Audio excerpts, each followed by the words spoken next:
Hey everybody, today we've got a deep dive into the Kentucky governor's election. It's only one of the two that remain. I already took a look at Mississippi. That one might be close, but this probably edges it out as the higher profile contest. So you might already follow politics, you might already be familiar with this whole election, but for those of you that aren't, we're going to start on Ballotpedia and go through the background of this race. So the incumbent governor is Democrat Andy Beshear. He's running for re-election to a second term. Prior to serving as governor, he was the Attorney General of Kentucky, and he's also the son of former two-term Governor Steve Beshear. In his last election, it was very close. He defeated incumbent Republican Matt Bevin with just over 49% of the vote. His Republican challenger is Daniel Cameron, and Cameron is the current Attorney General of Kentucky. So let's see how these two did in their primary. Well, Andy Beshear only had token opposition. He won nomination with 91% of the vote. Daniel Cameron, on the other hand, he did face a crowded field in his primary. He won with a plurality of close to 48% of the vote. If you like to compare raw vote totals from each primary, Democrats pulled in 193,000. Republicans, they were over 300,000. That's clearly a big gap of more than 100,000 votes. I don't really put much weight on the primary numbers. Beshear was a popular incumbent. Republicans had a competitive primary. General election results and turnout are many times different than what we might take away from a primary. Let's take a look and see how this race is rated. In the last update, Cook Political Report and Larry Sabato, they have it at lean Democratic. Inside Elections is at tilt Democratic. The last rating I had was leans Democrat. That rating could change. We'll have to see what happens in the final week of polling. But as I said a minute ago, Beshear was a popular incumbent. That hasn't really changed. He might even be the most popular Democratic governor. His name ID is the max it could be. Cameron's name ID probably going to be a little bit lower, but Cameron's already won statewide office. He's looking for an upgrade to the governor's mansion, but Beshear does look like he's going to be the favorite. You might think, how could that be? Kentucky is such a red state, and that is absolutely true. On a national level, in the U.S. Senate, the U.S. House, as well as the State House and State Senate, this is one of the redder states out there. However, state politics are many times different than national politics. Beshear is considered to be more of a moderate Democrat. That's always going to be up for debate. That's kind of what you need to do when your political party is the underdog in the state. You got to get the crossover vote. So far, Beshear seems to have done a lot of that. We don't know if it's going to pan out. Looks like it might as of now. We'll come back more to this at the end. But let's scroll down here and take a look at the campaign finance. You can see it right here. Beshear has vastly outraised Daniel Cameron. It's not even really close. Democrats and Democrat-aligned donors, they really do want to hold on to this seat in this red state. That's going to boost Beshear's profile. And naturally, Democrats are going to look to put up any kind of wins they can in a red state. Let's take a look and see how some of these counties are trending at a presidential level. Well, the most populous county is Jefferson County. That has Louisville, whichever way you want to say it. If we look at the recent election results, Democrat support has ticked up and Republicans have dropped down. It's not overwhelming, but given that this county has more than twice the amount of population as any other county in the state, even a couple of points swinging in either direction could be crucial in a close race. The other notable blue county is Fayette County. That has the city of Lexington. This county has moved a little bit more dramatically toward the Democrats. Biden last time got close to 60% here. Trump went down under 40. Now, the most populous county that Trump won was Kenton County, and he won it decisively. It's actually a similar margin as to Mitt Romney's was in 2008. Trump close to 59, Biden close to 39. So there's not a lot of bright spots for the Democrats here. If you look at a lot of these other counties, they might not have a ton of people in them, but a lot of these margins, you could easily see they're over 70% support for Trump. Some of them even do get over 80, and there's a lot of these counties. So you put all that together, for a federal election in Kentucky, Republicans easily dominate.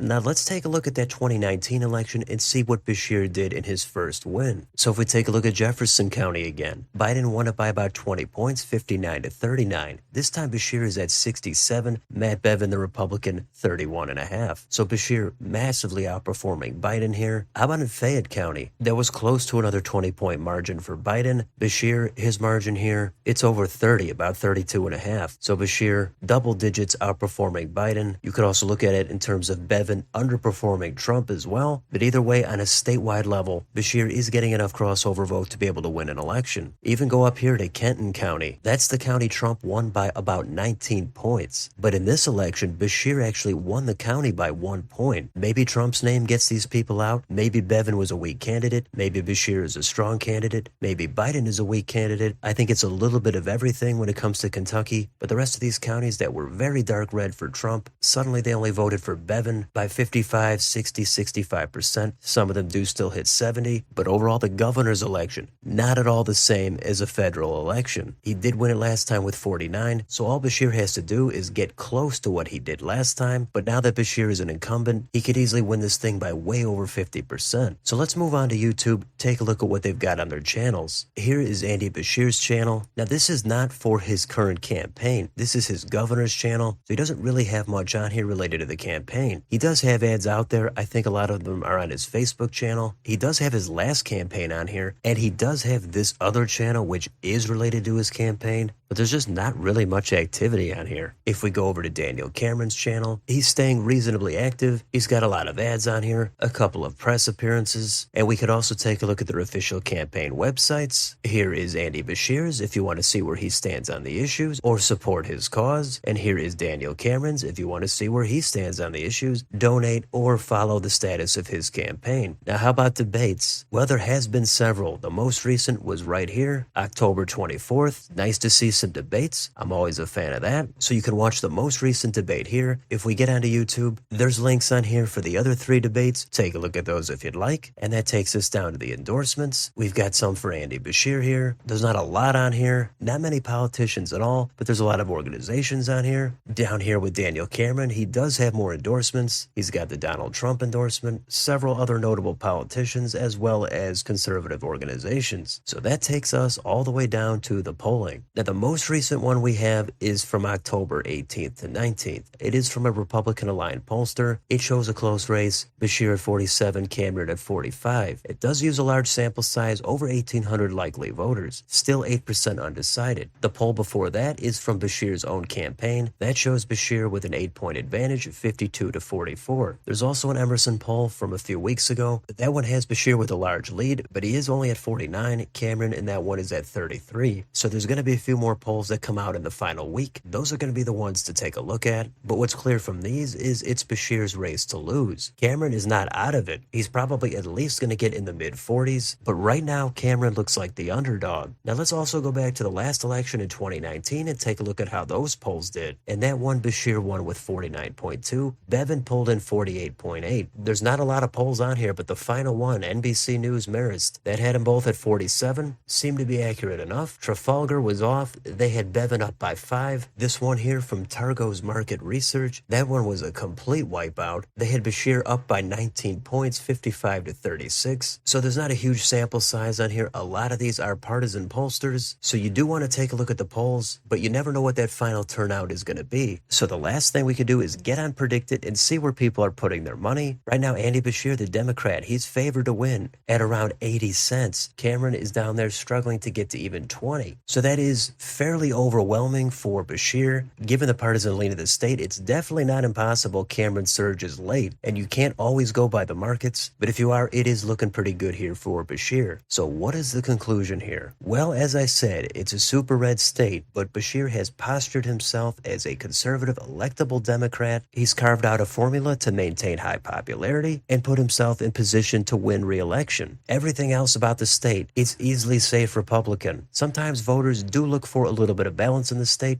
Given the legislature has a supermajority of Republicans, Beshear has given out a bunch of vetoes. Sometimes voters say no, they don't want that. They want somebody that's not going to get in the way of everything the legislator is doing. But a lot of times voters do support someone that can act as a check on a potentially overpowering legislator. And I think that's mostly what's happening here. Of course, Beshear is the son of the former governor. His personality seems likable enough to me. Cameron's charisma and personality, I think it's all right as well. And of course, course, there's a lot of the normal issues that happen in every state. All the economic and social issues, they're there. And it is tough for Beshear on some of these issues where they would clearly favor the Republican. Beshear also has to shy away from Biden and national Democrats. Cameron does not really have to shy away from Trump too much, only on a couple of issues. Otherwise, he's looking to get the Trump turnout. He needs his base to get excited in a hurry. Beshear is looking for crossover support, independents, suburban voters, and he's also looking for his base Democrats to turn out. I don't think there's really going to be a problem doing that. I don't see Democrats getting overly complacent there. The question is, how many voters are going to cross over for Beshear? Right now, it looks like probably enough, but the big unknown is what's going to happen in the final week. Maybe a lot of Republicans haven't been paying attention to this race, and they see Beshear with a small lead, and they're going to come out big on Election Day and put Cameron over the top. Or it's also possible Beshear surges and could even win by double digits. There's all kinds of possibilities. You got to be prepared for different outcomes, but it does seem likely that Beshear will at least win the election. Maybe it's super close by 1 or 2 points, but it would be a big blow to Democrats if Beshear lost, not a huge blow to the Republicans if Cameron lost. He could always run for another office. I don't think Beshear has another office he could run for in the state. The only other office he could really go to is the Senate. I think he would be likely to lose pretty big there, so Republicans might have to just wait one more election in Kentucky until Beshear is term limited out. Then it could easily flip red again. We'll see what happens, but that is a deep dive into this Kentucky governor's election. Let me know in the comments, what do you think is going to happen? Is Beshear going to win comfortably, or is there a chance Cameron comes back and squeaks by with a win? Let me know down below. On your way out, don't forget to like, share, and subscribe. Join if you'd like to support the channel. Thanks for watching, and I'll see you on the next video.